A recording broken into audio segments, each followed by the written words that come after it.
jusqu'à 9 h. Good Morning Business. À 7h23, c'est le vice-président de l'Association nationale des DRH, Benoît Serre, qui est avec nous. Bonjour. Bonjour. Notamment pour parler effectivement de l'arrivée du vaccin anti-Covid dans les entreprises. À partir de jeudi, les salariés de plus de 50 ans volontaires pourront se faire vacciner. Alors, première question, c'est pas tous les salariés de plus de 50 ans, c'est ceux qui sont atteints de comorbidité, par exemple diabète non stabilisé, maladie cardiovasculaire qui les rend plus fragiles.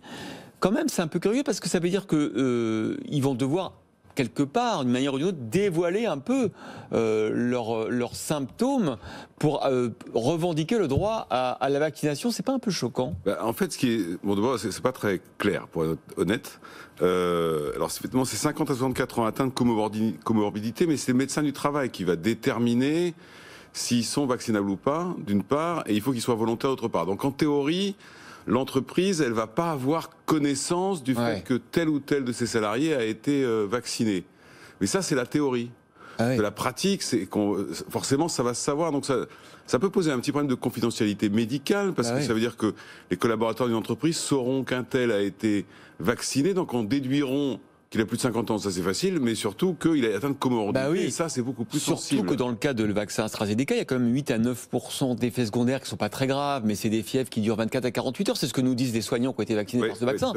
Et donc ça veut dire qu'il y a peut-être un risque d'absentéisme derrière. Alors en plus, il peut y avoir un risque d'absentéisme, enfin c'est assez... Alors pour le moment ça va être assez limité, parce que si j'ai compris, en fait, chaque médecin du travail ne recevra que 10 doses, donc avant qu'effectivement on orchestre la vaccination dans les entreprises, il y a un peu de temps.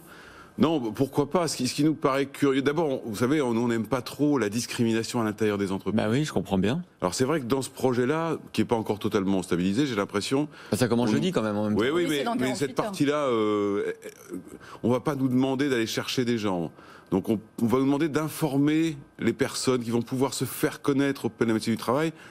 Mais vous savez qu'il y a une réforme de la santé au travail qui réduit le nombre de médecins au travail. Donc c'est vrai que ce qui est un peu curieux, dans les grandes entreprises, on pourrait l'organiser, en fait. On le fait pour la grippe. On pourrait le faire pour le Covid. Donc on va retrouver cette inégalité entre possibilité de mettre en place une campagne de vaccination concrète entre petites entreprises et grandes entreprises, ceux aussi avec le maillage des médecins du travail notamment aussi. Mais c'est assez probable que dans les PME, TPE, qui n'ont pas forcément de service de santé au travail intégré, ne savent pas très bien comment faire, et les médecins du travail vont nécessairement être débordés parce qu'ils ne sont pas extrêmement nombreux.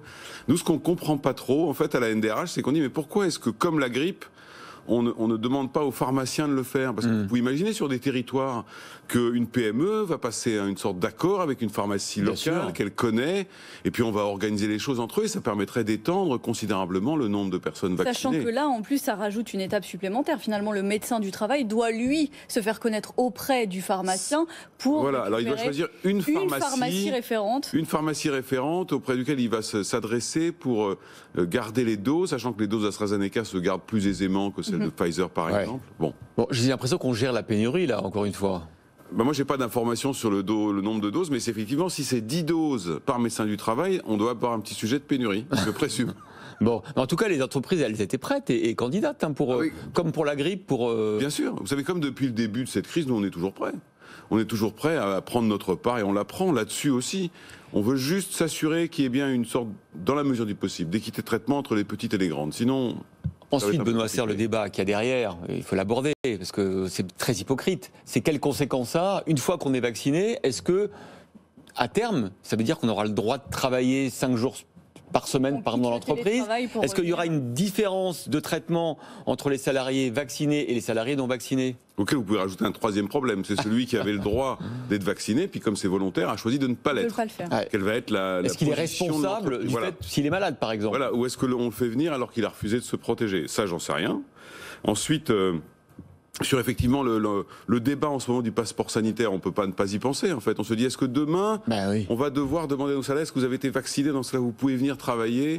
Donc on quitte la confidentialité nécessairement. Et puis à partir de mars, apparemment, ils vont étendre le nombre de personnes qui pourront être vaccinées. Donc je trouve qu'avant de sortir sur des sujets comme ça, il faudrait cadrer assez précisément, parce que là, moi j'ai plein de DRH qui disent mais bon, alors on fait comment? Et Ah oui. je leur dis pour le moment vous faites rien, parce qu'il n'y a que Didos de toute façon. Et ensuite il faut passer par le médecin du travail. Donc c'est vrai que l'histoire du passeport sanitaire, c'est peut-être un des sujets qui commence à nous préoccuper. Ah oui. On ne sait pas ce qui va... Quel est votre avis aujourd'hui là-dessus? En fait, c'est curieux de faire un passeport sanitaire, parce que ça veut dire qu'un passeport sanitaire serait donné, compte tenu du choix du gouvernement, très respectable, de vacciner par ordre de priorité. Ça veut dire que les premiers à détenir un passeport sanitaire seraient les personnes de plus de 75 ans. Et donc, qu'elles, entre guillemets, pour aller au cinéma, mais les jeunes ne pourraient pas. Vous voyez ce que je veux dire? C'est un peu bizarre comme truc. Et pareil dans les entreprises. Et dans les entreprises, ça veut dire qu'on pourrait faire venir les gens qui ont de 50 à 64 ans atteints de comorbidité, je caricature volontairement, mais on ne pourrait pas faire venir nos alternants. Vous voyez? Ouais. C'est curieux. Donc, Bien sûr. nous, encore une fois, on est prêt à le faire, mais dans un cadre un petit peu pragmatique, en fait. Un petit peu réaliste par rapport au vécu en entreprise. C'est vrai que, comme on dit, quand c'est flou, c'est qu'il y a un loup. Voilà.